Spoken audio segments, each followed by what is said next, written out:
Ángela Nohely Aguirre Yaguare, a vibrant 16-year-old girl born in 2002 into a loving family, set out on the evening of March 23, 2019, with plans to attend a party. She had informed her parents that she would return home by nightfall, assuring them she was going to a safe gathering among familiar faces. This party seemed to be a harmless social event where no harm was anticipated. However, as the evening progressed, Ángela's communication abruptly ceased, and her phone calls went unanswered. Those who had accompanied her that night began acting oddly, either pretending nothing was amiss or, more disturbingly, seemingly attempting to conceal vital information. Later that night, a call finally reached Ángela's anxious parents, but instead of clarifying what had transpired, it only deepened their confusion. The accounts they received varied wildly, with no coherent narrative emerging. People present that evening struggled to articulate a clear story.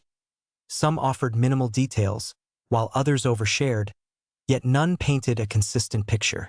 This uncertainty prompted questions. Why wasn't Ángela searched for immediately when she disappeared? Why was there such secrecy among those who had been with her? Her sudden absence unleashed a cascade of mysteries, each new clue revealing further enigmas demanding urgent investigation. Ángela's background paints a picture of a cherished young woman surrounded by a nurturing family. Her father, Angel Daniel Aguirre, an engineer working for the government, was known for his strict yet just demeanor and profound dedication to familial well-being. Her mother, Yuri Yaguare, was a hairdresser who managed a home-based business, with the family residence often bustling with neighbors and friends, imbued with warmth, laughter, and the everyday sounds of a lively household. Ángela's older sister wasn't merely a sibling but also her confidant and closest companion. The two shared dreams, secrets, and mutual support.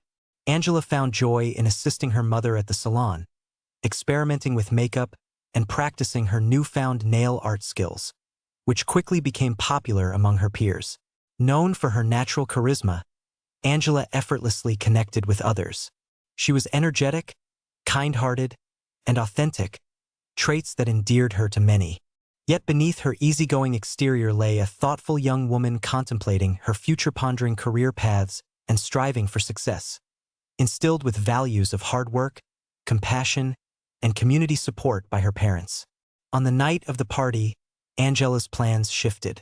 Earlier that day, her best friend was celebrating a birthday, and Ángela had expressed her excitement about attending.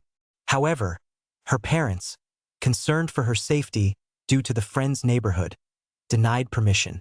Ángela attempted to negotiate, even offering to drive, but her parents remained firm. Frustrated, she voiced her displeasure to her friends.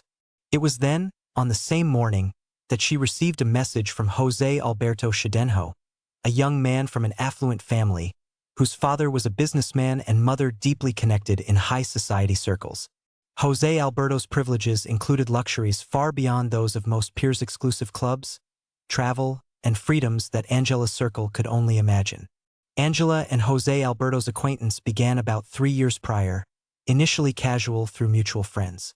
While Ángela regarded him as a friend, José Alberto viewed her with romantic interest, persistently pursuing her despite her repeated rejections. His friends were aware of his advances, which Ángela did not reciprocate. A particular incident at a pool gathering underscored Ángela's discomfort. Pushed into the water by friends, she sought José Alberto's help to change into dry clothes, after which he suggested moving to a private location, an offer she declined immediately. This encounter created distance between them, with Ángela confiding in her friends about his pushiness, though others dismissed her concerns. Despite feeling uneasy around him, Ángela maintained limited contact due to shared social groups, which complicated avoidance. Later, José Alberto invited Ángela to celebrate his birthday at a private club, followed by a party on Laticaya Island, an isolated venue accessible only by boat. Unable to attend her friend's birthday due to parental restrictions, Ángela accepted José Alberto's invitation, though she downplayed the details when informing her parents, emphasizing the presence of adult supervision and a small, safe gathering. After some deliberation, her father reluctantly agreed under strict conditions. No alcohol consumption, frequent check-ins via phone, and a timely return home. On the evening of March 23rd, Ángela prepared meticulously, opting for comfortable shorts and a light blouse over a dress, applying subtle makeup and styling her hair in braids. A short drive brought her to the club's parking lot, where her father reminded her to call if anything felt unsafe. At the club, Ángela waited outside as entry required a guardian's presence. José Alberto soon arrived, greeted her calmly, unaware of her father's watchful presence. After a brief farewell, Ángela and her friend departed with José Alberto, marking the last time she was seen alive. José Alberto urged immediate departure to Latakia Island, highlighting the freedom and absence of rules at the secluded party. The island, situated in the Caroní River's midst, was equipped with makeshift bars, dance floors, and lounging areas but lacked any official oversight. The journey to the island was aboard a boat owned by José Alberto's uncle, José Zora, a prominent businessman who occasionally hosted such events. Accompanying them were José Zora's son Vladimir, Vladimir's girlfriend Jocelyn Barrero, and family friends Orlando Salazar and Wilma Diaz, each significantly older than Ángela. Upon arrival, the group immersed themselves in the festivities, surrounded by a crowd engaged in drinking, dancing, and socializing. The atmosphere was unregulated, with alcohol flowing freely and no one monitoring consumption. Ángela was frequently included in toasts and conversations, attracting attention and encouragement to enjoy the night. As the party intensified, José Alberto maintained close proximity to Ángela, ensuring she was never alone and offering her additional drinks. As hours passed, the party became increasingly chaotic. Guests dispersed across the island, some dancing, others retreating to quieter, shadowy areas. The cacophony of loud music and intoxicated attendees rendered it difficult to track individuals' whereabouts or interactions. Ángela was last spotted just before midnight, mingling near the dance floor, bar, and beach. Following that, she vanished from sight.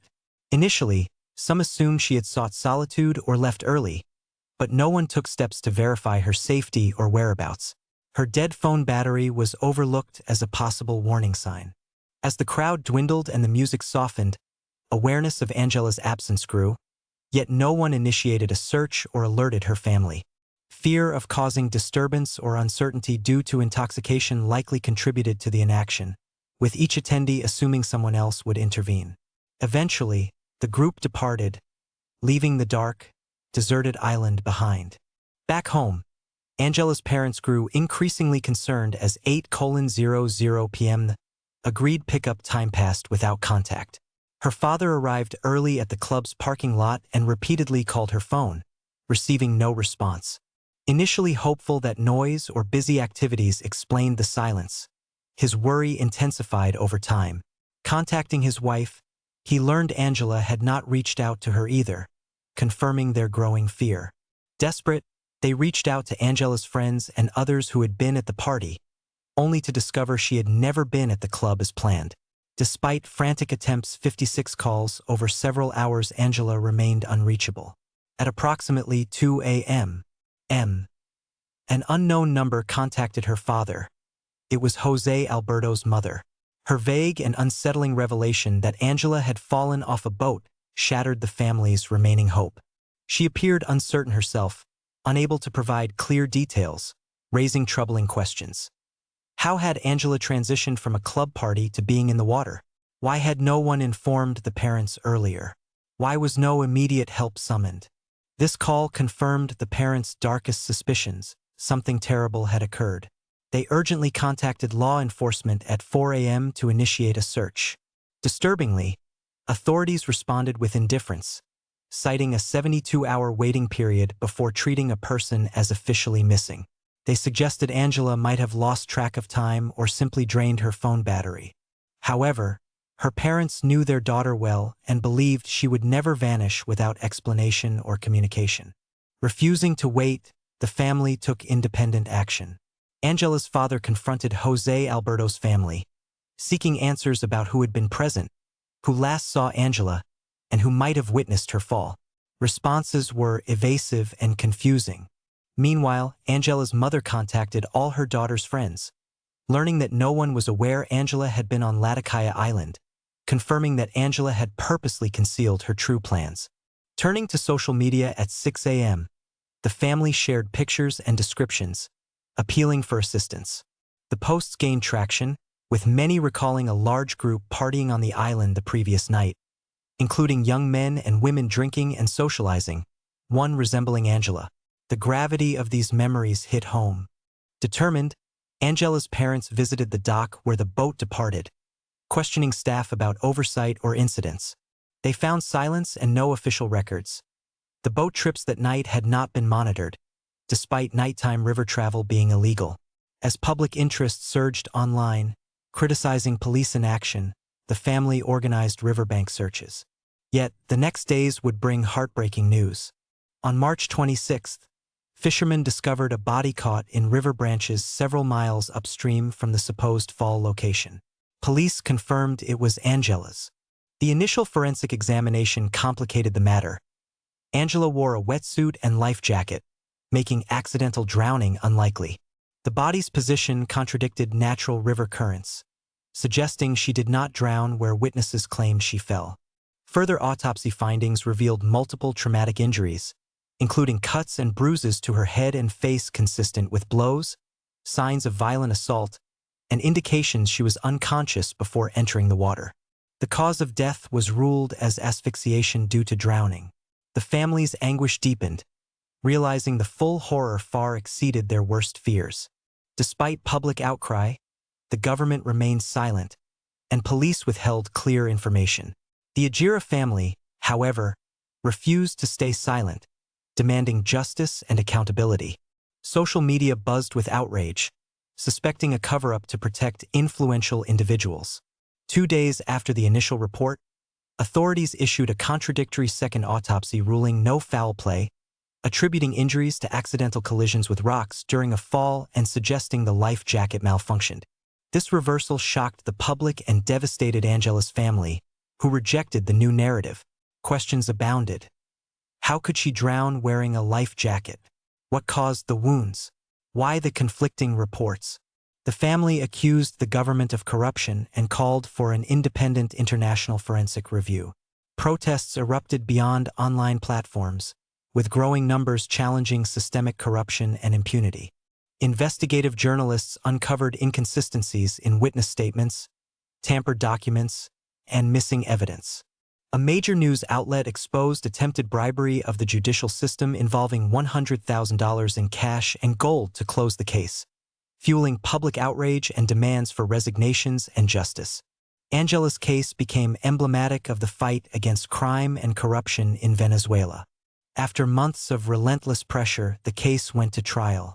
Yet, the government barred public and media access, excluding even the victim's family. Threats and intimidation targeted Ángela's parents. Ultimately, José Alberto and his uncle José Zora received 29-year prison sentences for violent crimes. However, all other attendees were acquitted, accused of neither wrongdoing nor complicity in covering up the crime, provoking widespread anger and calls for comprehensive justice. Ángela's parents appealed, seeking a fresh investigation and accountability for everyone present. Their efforts faced obstacles: delays, missing or ignored evidence, and restricted access to case files. Critical questions remained unanswered. Why was Ángela's body found far from the accident site? How did she drown with a life jacket? Why did no one search for her immediately? Who inflicted the injuries? Months later, the case stagnated. The family persisted in fighting for truth, encountering closed doors and obstruction. Increasingly, the public suspected the full story remained hidden. Ángela's tragic story serves as a somber reminder of failures in justice systems and the enduring struggle against corruption and impunity.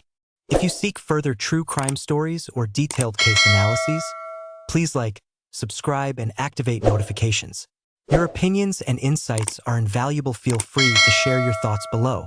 Every detail matters deeply. Until next time, stay vigilant, informed, and safe.